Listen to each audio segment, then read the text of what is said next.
বলছি রাহুলদা, আপনি সোনারপুর দক্ষিণ থেকে ভোটে দাঁড়িয়েছেন এবং এই মুহূর্তে আমরা যেটা জানতে পাচ্ছি যে আপনাকে কোনো একজন ব্যক্তি বা ব্যক্তি বিশেষ থ্রেট করছে, জানে মেরে দেওয়ার হুমকি দিচ্ছে। মানে এটা কেন? মানে আপনি ভোটে দাঁড়িয়েছেন, তো সবাই দাঁড়াচ্ছে, আপনি দাঁড়িয়েছেন, কি অসুবিধাটা কি আছে? অসুবিধাটা কি আছে প্রথম কথা সে বলতে পারবে, আর দ্বিতীয় কথা হচ্ছে তাদের কোনো একটা জায়গাতে তাদের মনে হয়েছে তাদের কাছে আমি থ্রেট। তো এই জায়গাটা ভালো থ্রেট, কারণ হচ্ছে তাদের হয়তো কোনো কাজে, বা আমি তো এখন সব থেকে বড় কথা সোনারপুর দক্ষিণে এখন পর্যন্ত কোনো প্রচারে যাইনি, এখন পর্যন্ত একটা দিনও প্রচারে মানে ফিজিক্যালি রাস্তায় নেমে প্রচার করা যেটাকে বলে, এখন পর্যন্ত আমি রাস্তায় নেমে প্রচার করিনি। যা সমস্ত করছে যারা সোশ্যাল মিডিয়াতে বা সোশ্যাল নেটওয়ার্কিং সাইটে, কেউ ফেসবুক ইনস্টাগ্রামে, তারা তাদের মতো করে প্রচার করছে। আমার অনেক যারা বন্ধু বান্ধব স্থানীয় আছে বা আমার কলিগ আছে তারা করছেন, বা যে আমাদের পার্টি সংগঠনের তরফ থেকে সেটা তাদের ফেসবুকে পোস্ট করছে, তাদের ফেসবুকে। সব থেকে বড় কথা আমার তো কোনো ফেসবুক নেই। আর দ্বিতীয় কথা হচ্ছে যারা এটা করছে বা যারা এই থ্রেট করছে, আমি তাদেরকে কালকেও বলেছি, যে ব্যক্তি করছে তাকে পরিষ্কার বলছি যে তাদের কাছে আমি থ্রেটের জায়গায় এসছি, তার মানে তাদের কোনো একটা জায়গায় তাদের পাকা ধানে মই আমি দিচ্ছি। আমি তো তাদের কেন, জনসাধারণের কাছে আমার বক্তব্য বা আমাদের বক্তব্য খুব পরিষ্কার, এই লড়াইটা মানুষের রুটি রুজির লড়াই এবং মানুষের অধিকারের দাবিতে। মানুষ যে অধিকার থেকে, মানুষের অধিকার আজকে মানুষ নিজেই জানেন না মানুষ কতটা অধিকার তাদের মৌলিক অধিকার দেওয়া হয়েছে, সেই অধিকার হিসেবে সচেতন করা, মানুষের চাকরি সুনিশ্চিত করা, মানুষের রাজ্যে শিল্পায়নের জন্য চাকরি সুনিশ্চিত করতে, ডিএ যাতে দিতে পারে, বা ডিএ মামলা যেটাতে আমি নিজেও আছি, সেই ডিএ যাতে সরকারি কর্মচারী বা পেনশনভোগী কর্মচারীরা পান, সেটা যাতে পায়। এবং মানুষের মানে শিক্ষা, যে আমার পরিবারে যে ছেলে মেয়েরা আছেন বা যে কোনো পরিবারে যে ছেলে মেয়েরা আছে তাদের শিক্ষা সুনিশ্চিত করা, স্বাস্থ্য পরিষেবা যাতে উন্নত হয়, এই সমস্ত দাবি দাবাটার বিরুদ্ধে যারা যাচ্ছে তারা মনে হয় না সমাজে থাকার মতো লোক। এবং সেই সমস্ত লোকই আমাকে থ্রেট করছে যারা সমাজে থাকার মতো লোক নয়, এবং যারা মানুষের সাথে থাকে বলে কিন্তু মানুষের সাথে থাকে না, তারা অ্যাকচুয়ালি দুর্নীতির সাথে থাকে। জায়গাটা খুব পরিষ্কার, দুর্নীতিকারীরা তাদের মনে ভয়ের জায়গা তৈরি হয়েছে, এই ভয়টা খুব ভালো লাগছে।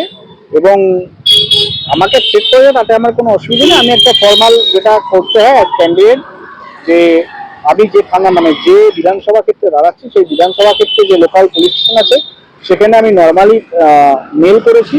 এবং আমার মেলটা যদি দেখেন, আমি পরিষ্কার তার জন্য কখনো প্রোটেকশন দাবি করিনি, কারণ আমার প্রয়োজন পড়ে না এসবে। তো আমি বলিও নি যে আমাকে প্রোটেকশন দিতে হবে বা কিছু, আমি খালি বলেছি যে করেছে তার শাস্তি, তার যথোপযুক্ত শাস্তি এবং তার বিরুদ্ধে যথোপযুক্ত ব্যবস্থা নিতে। আমি একবারও বলিনি আমার প্রোটেকশন দিতে হবে, আমার এসব প্রয়োজন নেই প্রোটেকশনের। কারণ মানুষের সাথে কাজ করতে গিয়ে, মানুষের জন্য কাজ করতে গিয়ে নিরাপত্তা মানুষ দেবে, তার জন্য কোনো মানে সরকারি মানে স্বরাষ্ট্র দপ্তর থেকে মানে কোনো প্রতিনিধি পাঠাবে নিরাপত্তার জন্য আমার প্রয়োজন নেই। ইলেকশন প্রোটোকল অনুযায়ী যতটুকু দেওয়ার যতটুকু নেওয়ার ঠিক ততটুকুই আমি প্রয়োজন, সেটা ভোটের দিনে যেটা প্রয়োজন হবে, যদি ইলেকশন কমিশন মনে করে অ্যাজ ক্যান্ডিডেট দেওয়া দরকার দেবেন, না দিলেও কোনো অসুবিধা নেই। আমারটা দেখুন, আমি কোনো জায়গায় কোনোদিন নিরাপত্তার জন্য, নিজের নিরাপত্তার জন্য কোনোদিনই আমি কোনো প্রেয়ার করিনি আর করবো না। কিন্তু যেভাবে সাংবাদিক অরবিন্দকে মরে যেতে হলো, তারপর দেখলাম আমরা একজন ফিল্ম আর্টিস্ট রাহুল বলে নাম, এবং সেও প্রতিবাদ করতে শুরু করেছিল, মানে জোরালো প্রতিবাদ তিনি করছিলেন, তাকেও চলে যেতে হলো। মানে এই যে ঘটনাগুলো ঘটছে, এই ঘটনাগুলো তো, এইগুলোকে নিয়ে কি বলবেন? মানে আপনাকে যেমন থ্রেটনিং দিচ্ছে, এরকম থ্রেটনিং ওদের কাছেও এসছিল ঘটনাচক্রে। রাহুল অরুণোদয় বন্দ্যোপাধ্যায় আমার কলেজ মেট, এবং তাদের বিয়েতেও আমি গেছি। তো ওর ওয়াইফের সাথে আমার কথাও হয়েছে, প্রিয়াঙ্কাও আমার বন্ধু। তো একই কলেজে পড়েছি, ও নেতাজিনগর উইমেন্সে পড়তো, রাহুল নেতাজিনগর বয়েজ কলেজে পড়তো, মানে নেতাজিনগর কোয়েট কলেজ, যেখানে কলেজে আমি পড়েছি। তো একই কলেজ মেট আমরা। তো ওর সাথে আমার কথাবার্তা চলেছে, এই ব্যাপার নিয়ে ও আনন্যাচারাল ডেথে এফআইআর করবে যতটুকু আমার সাথে কথা হয়েছে। বিশেষ কথা হয়নি, কারণ ওর পরিস্থিতি, মানসিক পরিস্থিতি খুব একটা সুবিধের নয়, আমি যেতেও পারিনি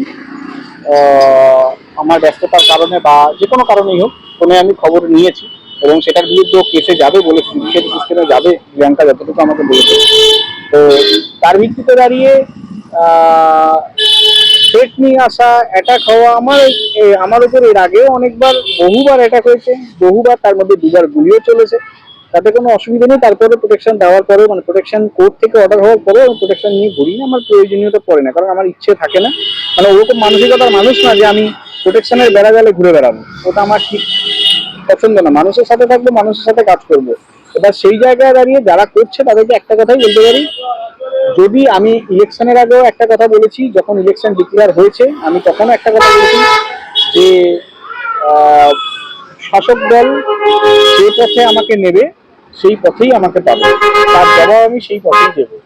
এটার মানে এটা নয় সংসদীয় গণতন্ত্র বজায় রাখতে এবং গণতন্ত্রের যে মহোৎসব ভোট, সেই ভোটটা বজায় রাখতে, সাধারণ মানুষ যেন তার ভোটাধিকার প্রয়োগ করতে পারে।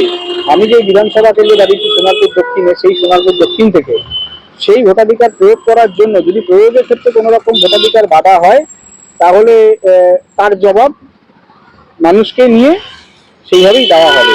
তার জন্য আমি এবং আমার দল প্রস্তুত আছি।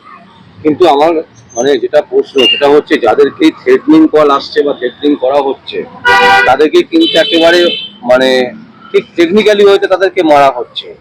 এক্ষেত্রে যদি আপনার সাথে এরকম ঘটনা ঘটে, আমরা একটা ভালো আইনজীবী হারাবো, মানে আপনি এতটা রিস্ক কেন নিচ্ছেন? দেখুন, আমি আবার বলছি, মানুষের সাথে কাজ করতে গেলে মানুষ তার প্রোটেকশন দেবে, এক। 2 নম্বর, বিষয়টা আমি লোকাল থানাকে জানিয়েছি through the mail, let the police they their duty, if they are failure then we will forward in judiciary system. কিন্তু এখন বিষয়টা 24 ঘন্টাও যেহেতু কাটেনি, তাহলে 24 ঘন্টা যতক্ষণ না কাটছে ততক্ষণ পর্যন্ত আমি পুলিশের ওপরে ভরসা আমাকে রাখতেই হচ্ছে। পুলিশ কি করবে সেটা আমি জানি না। পুলিশকে আমার থ্রু মেল জানানো হয়েছে লোকাল থানায় মেল করে, তো তার ভিত্তিতে যেটা জানানোর পরে যেটা পুলিশের করণীয় সেটা পুলিশ করবেন। আশা করি পুলিশ সদর্থক ভূমিকা নেবে, কারণ বিগত দিনে আপনারা দেখবেন এসআইআর মামলাতে যখন আমি মামলা করেছিলাম, লাস্ট মামলার হিয়ারিং এ আমি বলেছিলাম যে যেখানে যেখানে যে সমস্ত আইসি বা ওসি 3 বছরের বেশি সময় ধরে থানায় পোস্টিং আছে তাদেরকে সরানোর ব্যাপারে দৃষ্টি আকর্ষণ করতে ইলেকশন কমিশনকে, এবং সেই কোর্টের মারফতই, সেই হাইকোর্ট থেকেই সেই দিনই ইলেকশন কমিশনকে ডাইরেকশন দেওয়া হয়। এবং তার 24 ঘন্টার পরে আপনারা দেখবেন যে 173 কলকাতা পুলিশ জুরিডিকশনে, আমি যদি খুব ভুল না করি 43 না 45 জন এরকম আছে যাদের আইসি কে ট্রান্সফার করা হয়েছে, আর গোটা পশ্চিমবঙ্গে 173 জন ওয়েস্ট বেঙ্গল পুলিশ প্লাস কলকাতা পুলিশের আইসি লেভেলে ট্রান্সফার হয়েছে। আইসি, ওসি, এসআই, এএসআই লেভেলে ট্রান্সফারটা হয়েছে। তো জুডিশিয়ারি সিস্টেমে করে নিয়ে এসে সেই জায়গায় ট্রান্সফার যখন হয়েছে, তো ভরসা আমাকে প্রথমে পুলিশের উপর রাখতেই হচ্ছে। তারপরে দেখা যাক, মানুষ নিরাপত্তা বলয় অবশ্যই তৈরি করবে তাদের স্বার্থে, তাদের উপর আমি ভরসা করি। ওই চিঠি পেয়েছে, সেই স্বীকারোক্তি করেছে পুলিশ এখনো পর্যন্ত? মানে দেখুন, আপনি যে মেল করেছি, মেল করা মানে অটোমেটিক তো রিসিভ হয়ে যাওয়া, আমাকে ফিজিক্যালি যেতে হয় না, বা আমাকে কেন, কাউকেই নিয়ম হচ্ছে ফিজিক্যালি না গেলেও মেল করা মানে অটোমেটিক সেটা রিসিভ হয়ে যাওয়া। তো সেখানে সোনারপুর থানাতে আমি বিগত দিনেও অন্য ব্যাপার নিয়ে মেল করেছি, সেখানে রেসপন্স এসছে, 24 ঘন্টার মধ্যে রেসপন্স এসছে। তো আমি তো এখন যেটা করেছি সেটা কালকে রাতে করেছি, তো এখন 24 ঘন্টা তো হয়নি। তো সেখানে পুলিশ আশা করি নির্দিষ্ট ভূমিকা নেবে, যেহেতু নতুন নতুন আইসি এসছেন সোনারপুরে ট্রান্সফারের পর। তো ট্রান্সফারের পর ইলেকশনের জন্য যে নতুন আইসি বা কিছু এসআইকেও চেঞ্জ করা হয়েছে, তো সেই জন্য নতুন এসআই বা আইসিকে আনা হয়েছে, তারা হয়তো নির্দিষ্টভাবে যোগাযোগও করবেন, কারণ ওখানে আমার ফোন নম্বরও দেওয়া আছে, যে করেছে তার ফোন নাম্বার দেওয়া আছে, এবং সেই ফোন নাম্বারে ট্রু কলারে কি নাম দেখাচ্ছে সেটাও আমি মেনশন করেছি। তো সেই জায়গায় দাঁড়িয়ে দেখা যাক কি হয়, অসুবিধার কিছু নেই। এই সমস্ত থ্রেট কল দিনে 1000বার আছে, তাতে ভয়ের কিছু নেই, বরং আমার জায়গাটা আরো মজবুত হলো, আমি ঠিক পথে আছি সেটা প্রমাণ হলো তাদের এই থ্রেট কল। তাতে কোনো অসুবিধা নেই, যে এইটুকু তার ক্ষমতা হয় না সামনে এসে বলার যে ফোনে থ্রেট কল করছে সে কত বড় কি, সেটা বোঝাই যাচ্ছে।